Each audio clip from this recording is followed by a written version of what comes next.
There were a lot more questions. There are two that I remember. One was, have you ever taken the risk of shooting only analog for the whole film? I mean, I have. I didn't have a choice. I was born a few years before, 43 now. So, two features were pure analog. And it's funny because there were two features pure analog, but I would at that time try and take the help of a spot meter for exposing the face and saying, because it's a transparency, whatever else sort of burns out is okay. Now that I've switched to digital, it's weird. I've gone fully manual in my exposure because I can't go aperture priority. I can't go shutter priority. I'm just now, I need that control over the digital medium. And in a weird way, when I was there, I thought I was using help from, the spot meter and things like that would give you that automation. But I think digital has made me go backwards. So I'm happy because I feel like at least my head is working a little bit, because digital does that to you. It just throws you off and you're just, you're shooting and it's crazy. Yeah. So the next question I remember is somebody was asking, do you prefer digital or analog?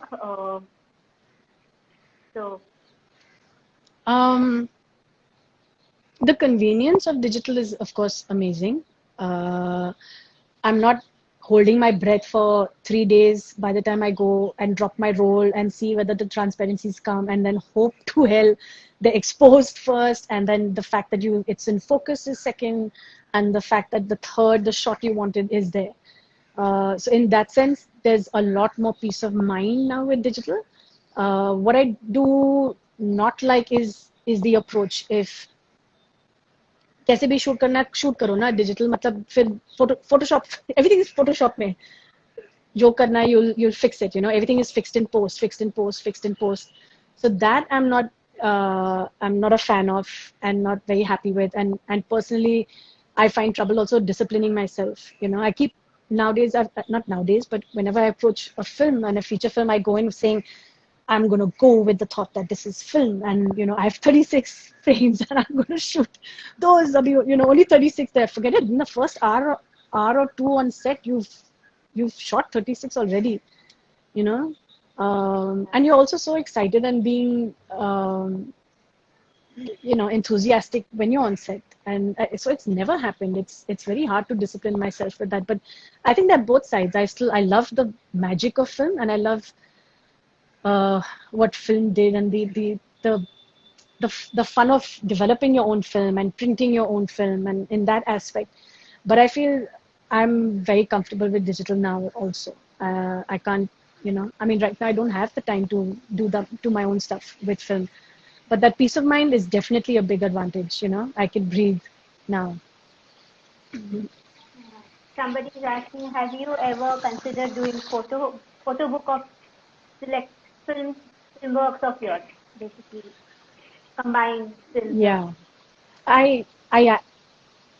okay, so I'm going to put it out there, because if I don't put it out there, I'll never do it. So I do want to have an exhibition or a book. I'm not sure which will come first and how, but I do want to do that, of my working stills especially, because I think there's a fun bank of them where you see a full trajectory of the making of a film from the beginning till the end, in terms of documentation, in terms of moments, in terms of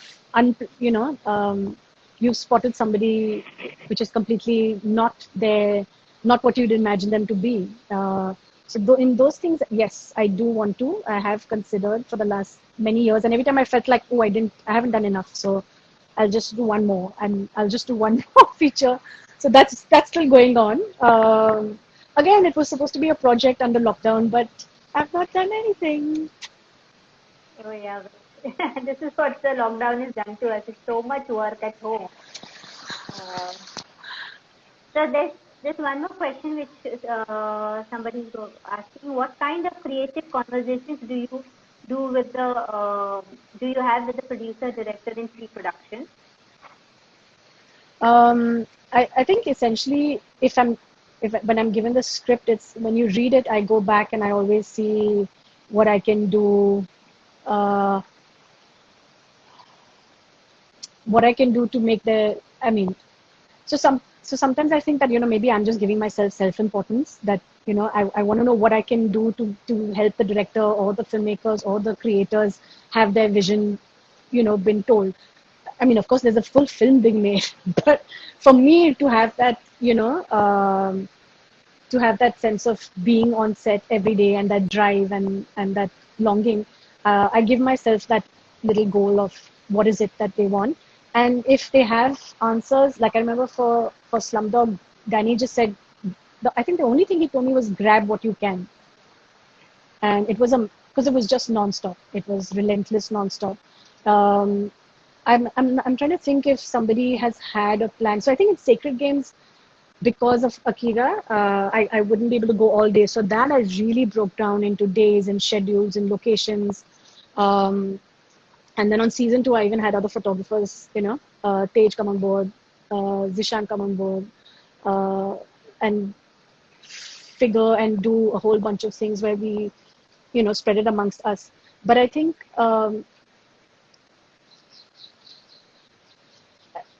season 1 there was no plan, but in season 2, I think again you were going with the characters again, trying to get that essence of it. Like we knew that if there was a certain bruised look to Sartaj towards the end, you wanted that sort of there put through.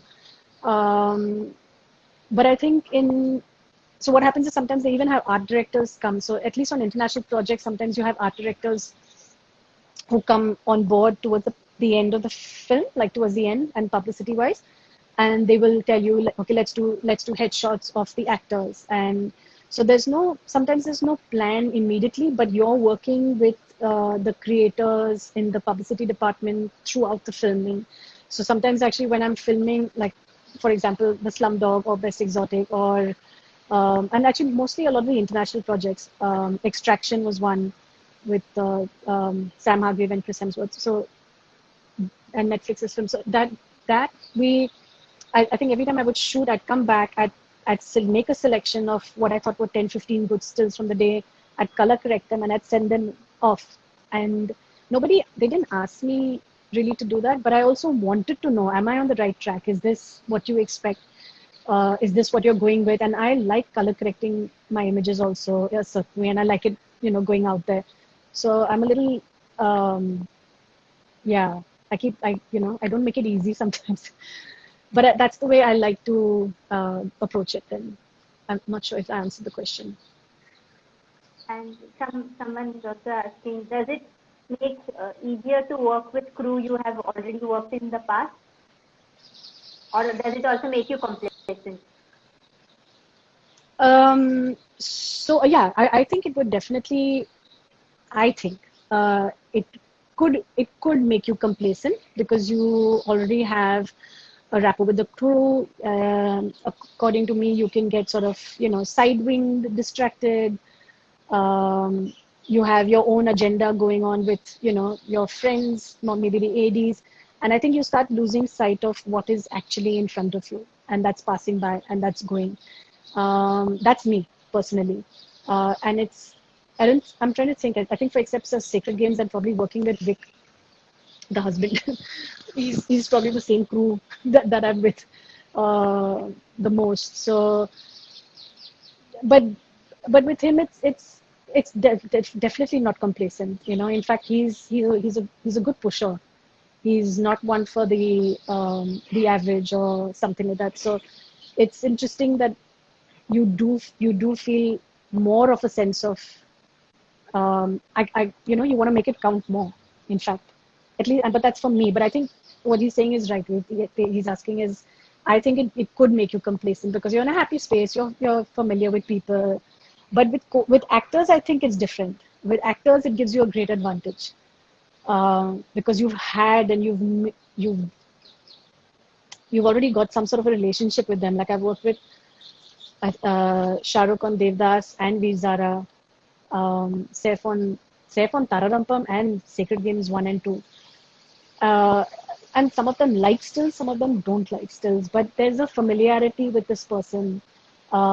Maybe they know that you're not bad at what you do. Maybe they know that, okay, maybe she knows what she's doing, or maybe they're okay with it. And maybe, so I think that gives you a certain sense of an advantage also. So it's different. I feel like with the actors, it'll help, but with the crew, I think you can tend to be a little lax. So you have to push yourself.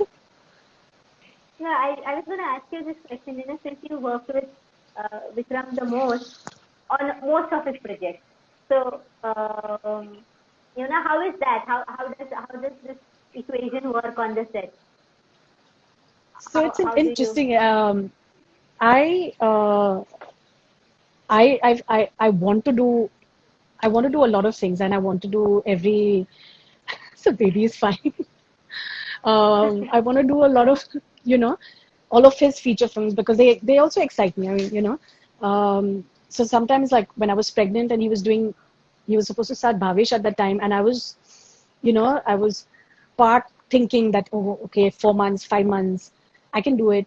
I'll go, I'll take an assistant, I'll go, I'll take the shots. Even though it's an action sequence, there's a chase, there's a bike, got to be hanging. But I didn't want to not be there and not be a part of it. So every time I'd hear of locations, and it was a joke because they were looking for a house with some opening, and I'm like, this one right near the house is there. Now. You can shoot here only, So I don't want to be left out of anything. Also, I love being part of good projects or exciting ones that obviously everybody does. But it's he knows what he wants, and at the same time he's not easy to please. Like he's not going to be easy on me by any standard of oh, she's had a rough day, it's okay, or anything, or like oh, she missed the shot, oh, she didn't come today. I mean, of course there were times that I couldn't go if or for whatever reason, and he'd be like, he will tell me that I missed it. So it makes you want to sort of be there even more, and he's not doing it in a bad way, but he's also longing for that, shucks, today was a good day or something. But he and I don't really I'm not his cameraman yet. I said yet, but what I mean is I'm not working with him, collaborating on set. So I don't think we have any I think conflicts work wise. I do what I do. I do have advantages. I go very close to him, and if I'm desperate to get a shot, I'll be like, stills, or I'll say something. So there's definitely that advantage of him being there, but I think we're not in conflict on set with regards to what we're doing. And in fact, I think he's actually one of the few people who also loves stills, because he's been an avid photographer himself. He knows and he loves using stills from the film for publicity, and all of that. So it's nice to have him and collaborate with him because he's happy about that. He's happy to take that time. Like, so I remember that shot of in Lutera, there was Sonakshi and Ranveer in the car. And we were shooting that on the road. There was traffic being stopped on either ends. And at one point we looked and both of us, and he said, this is the shot. And I said, yeah. And then I was feeling a little nervous because, time and, the roads have to be opened up. And he's like, no, take your time. And, so I got the tripod out. I got everything. I set it up in such a way. And then once the director says he wants that shot, then you're safe, Nobody's going to trouble you about like, oh, wrap it up. And stuff like that. So it's great. It's great working with him, actually. I have nothing to complain, except for I can't hold myself sometimes. So if we're in the middle of shoot and I have something to say about the scene or about, the way it's being, not the way it's being shot, but about something, I'll give my opinion. And he's nice enough actually to take it, but sometimes he's just like, I get the glare and then I know like, okay, I'll just move around somewhere else for a bit. Could you please name few photographers whose work inspired you or push you to do better creatively? I mean, I when you started studying, and you typically, you're learning about your stalwarts, your best of the magnum, your your your Cartier-Bresson, your Kappa, your Salgado, James Natchway. I mean, these are these legends that you hear of. You see Mary Ellen Mark, another Vivian Maier, her photographs, Annie's Lebowitz, her images.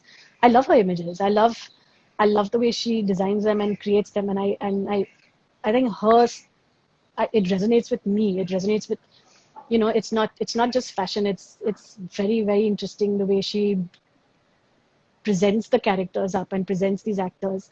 So I identify, or I like a lot of her work per se. But I'm like I said, I have the old books. I have the old images that I still look up to. But now with Instagram and with the iPhones and um, the, everybody's a photographer in a sense, and everybody shoots some really nice images. So I don't even know that people I'm following may not be, really professional. They may be just people who, love photography, but they're doing it with a passion, and they're doing it really interestingly. And that, like there's Janae there. She's, some of the work I follow. I mean, and all these guys like Anu's there. There's Paige is there. There's if I miss out any of these boys' names, they're going to kill me.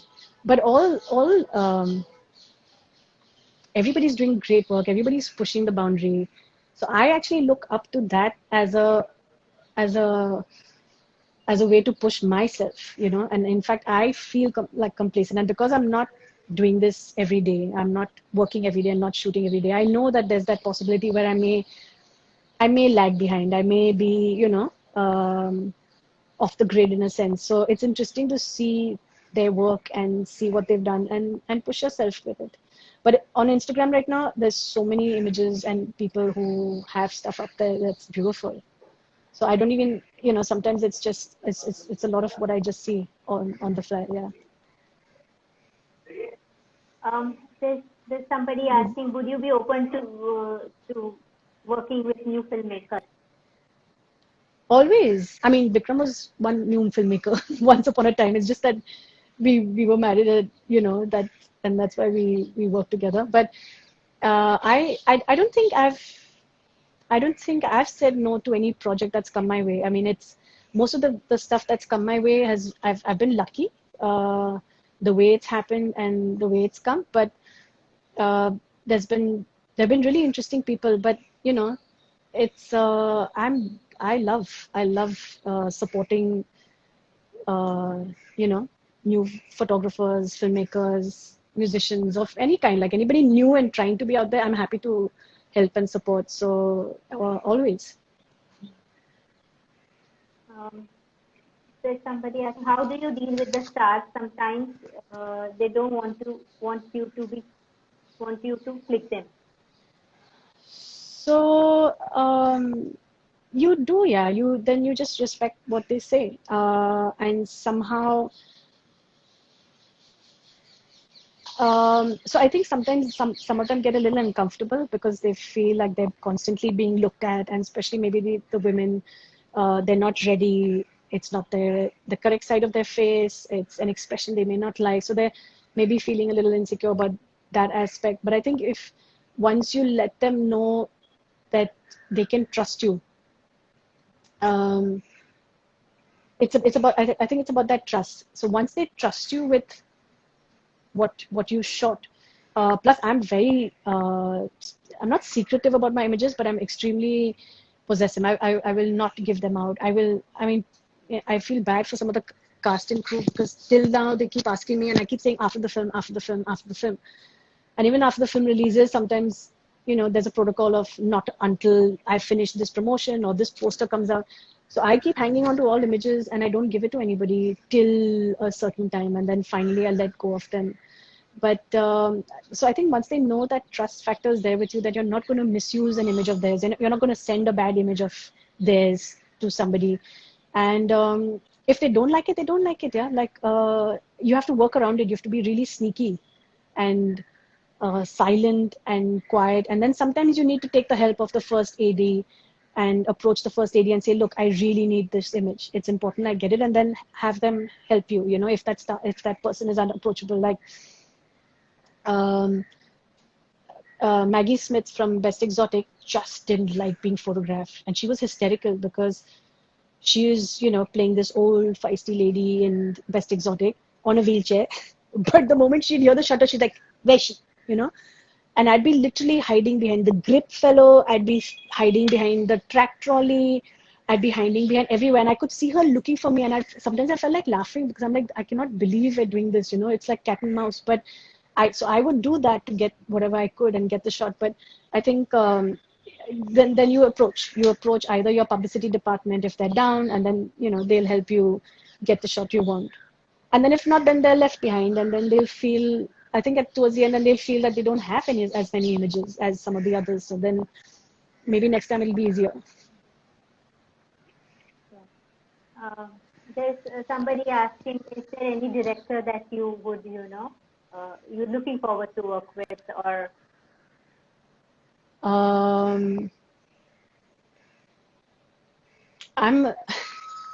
So I used to always, I mean, of course, that's international or whatever, but I used to love Terrence Malick's work. And, I always wondered what it would be like to be on his set or a Nolan set.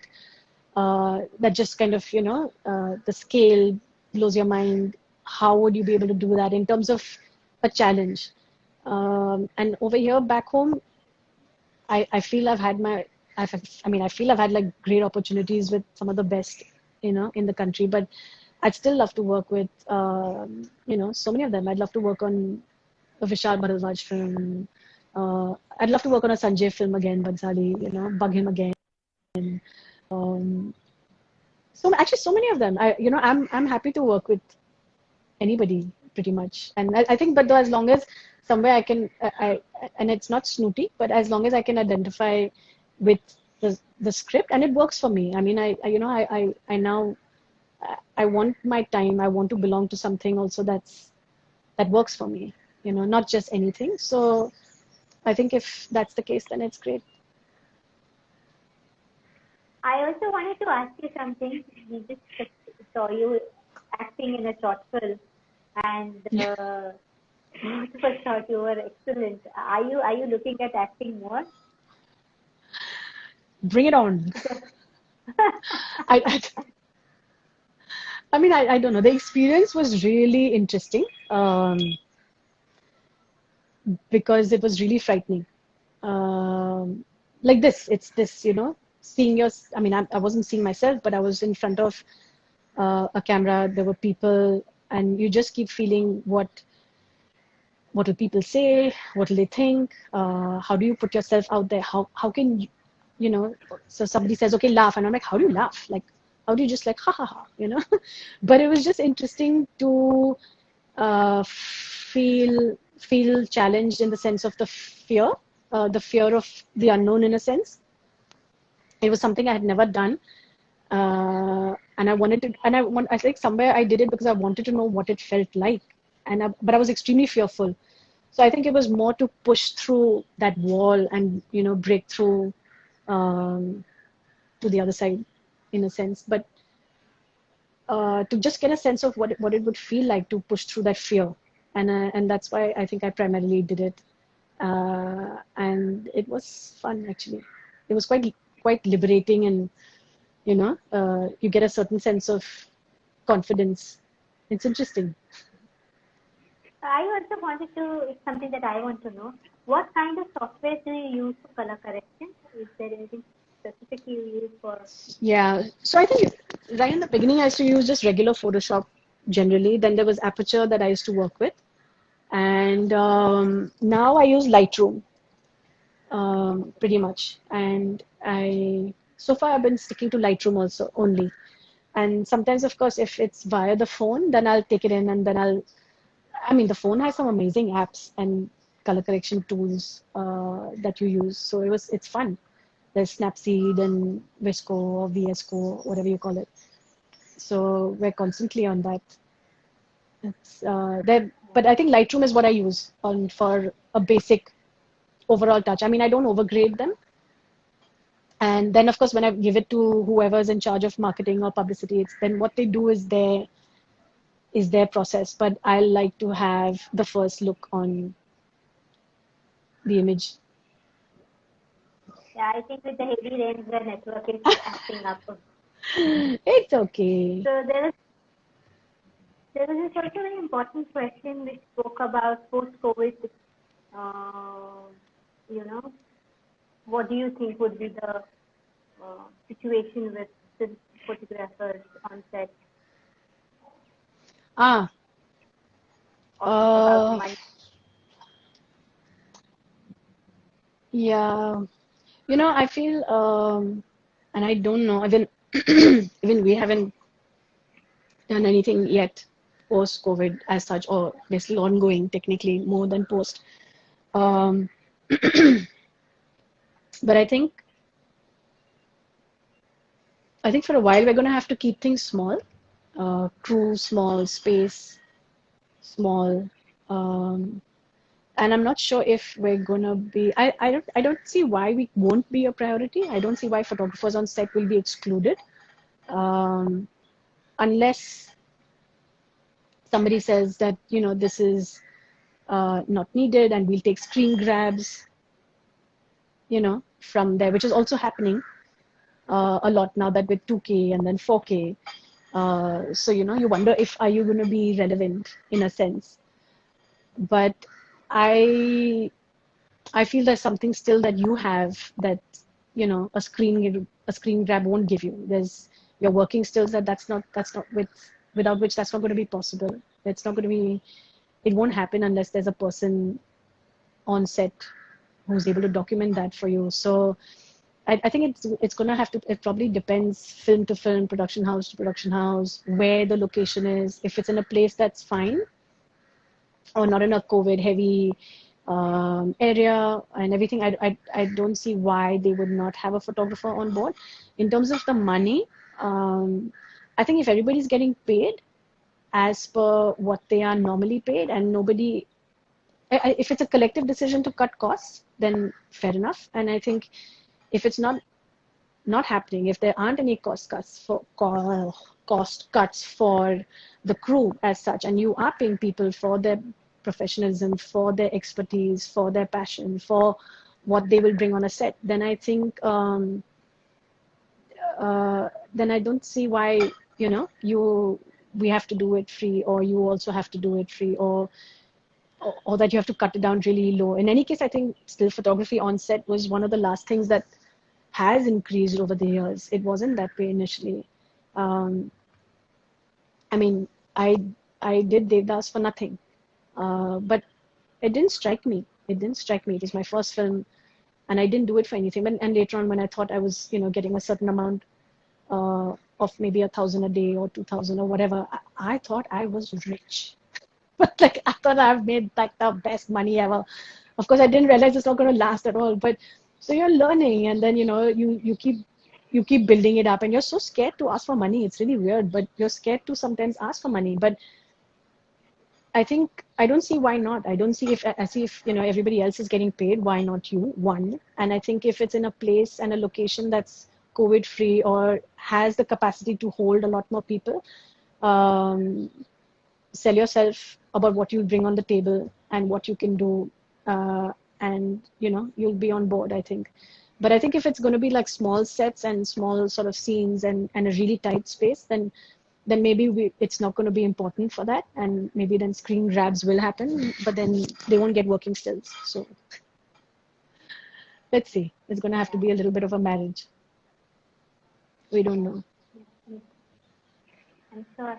I think we should end the session on this note. But thank you so much for speaking so spontaneously. Oh, thank you, Pooja. This was fun. I'm very happy and very honored that you all thought of me. So thank you.